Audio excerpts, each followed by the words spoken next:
আসসালামু আলাইকুম গাইস। আজকে আমরা আসছি কাকরোল কাটতে আমার ভই থেকে। তো আপনাদেরকে দেখানোর চেষ্টা করবো আমরা কাকরোল কেমন করে কাটি এবং সেটা কেমন করে বাজারে পাঠাই আর কি।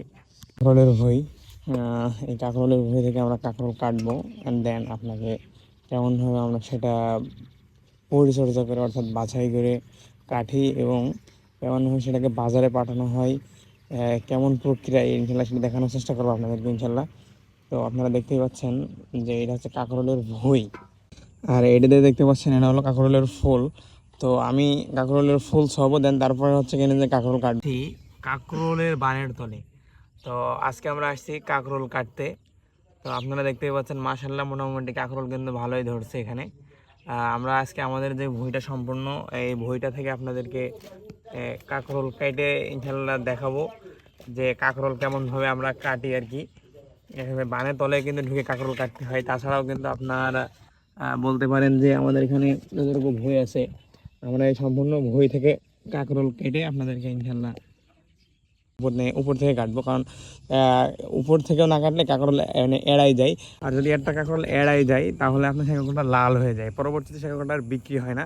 যার কারণে আমাদেরকে খুব নিখুঁতভাবে এবং পরিচর্যার সাথে খুব খুঁজে খুঁজে কাঁকরোল কাটতে হয়। কাঁকরোল না, এটা যে কোনো আবাদ, যারা আমরা কৃষি আবাদ করি আমাদের সকলেরই মনে করেন যদি পটল হয় তাহলে যদি একটা হাত সেই পটলটা থেকে যায় তাহলে পরের হাটে কাঁকরোলটা হয় বতি হয়ে যায়, এনে পটলটা বতি হয়ে যায়। লাউর সিস্টেমটা একই। আপনাকে এই জন্য আমরা যারা কৃষি কাজ করে আমাদেরকে অনেক দক্ষতার সাথে কিন্তু প্রতিটা কাজ করতে হয় যেন কোনো কিছু এড়াই না যায়।